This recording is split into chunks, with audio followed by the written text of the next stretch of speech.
Seeing Pycat on the off lane, and I think Sing Sing was supporting a little bit here on the Death Prof.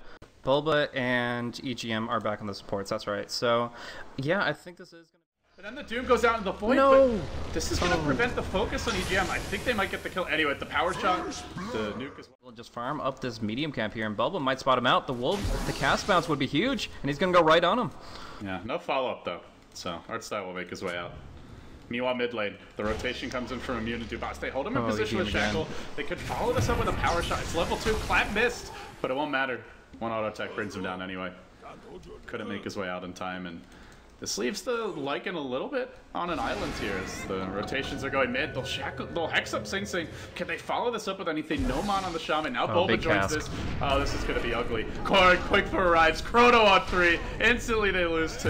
Yoki has split available. Clap.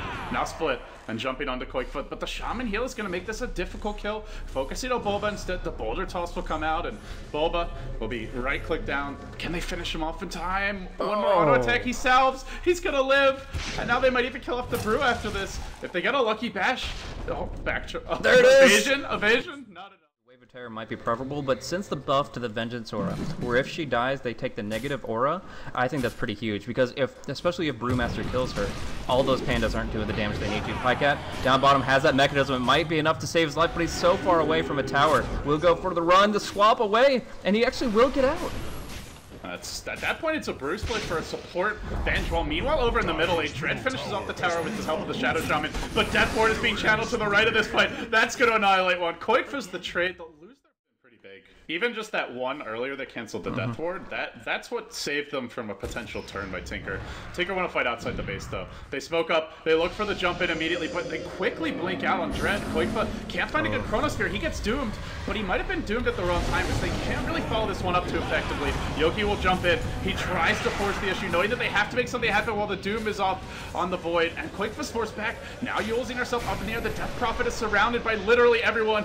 Well, not thrown up again, but drop back down. Sing Sing on the periphery of the Chrono, still alive. He actually dies to the immolation damage of the Brew split. They'll kill him off. Now they want Pycat as well. Shackled, isolated in position, and ends up being picked off. A 3-for-2 exchange with the Shaman living at 20 HP. And now they look for Koikfa, but don't see Immune getting ready. Oh, maybe for a power shot. EGM, he jukes it, but he also runs back towards Immune.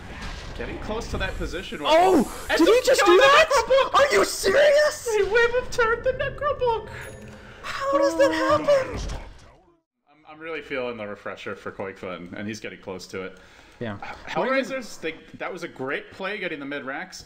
As soon as this Aegis expires, they really got to go for a second lane, because I feel like they're starting to lose their grip on this game the longer it goes on. Bottom lane, jump in on Artstyle. The backup's coming, but they're too slow. And the Witch Dog, they're all, look at it go. Easy kill on Artstyle. Back-to-back deaths. That was supposed to be the makings of a potential bait. The rest of the team was coming, but they were too late to the party. Well, they do get Bulba. He doesn't have TP. He TP'd down to the lane to get involved in this action, and it is going to cost him his life. The push. The tier 2 will certainly fall because it's like 400 HP, but maybe not. They're posturing. Wow, Pycat's such an aggressive position. Hey, why not, man? He's just here to soak up damage. It's really the Death Prophet is going to be dishing out. Gets a bash on Dread. Now BKBs turns to fight, and Dread just gets muscled down. The minus armor overwhelming from Team Tinker. The tower will fall to the Shaman Ward, but they're quickly farmed up here, so they get a kill on the Doom of all things. And now the Chronosphere. Koikfa holding Immune in place and trying to finish him up, but Drunken Haste, oh, not effective there. Just didn't get the miss chance that they needed. Now they'll be forced to Brew split, but this is not even necessarily a get out of jail free card. If they can chase him down during the split and finish him off, he might end up dropping. They kill off the Wind Panda, so now it's the Earth Panda that'll return to, and the Wind Panda not going to be the one that gets away while they kill off the other two.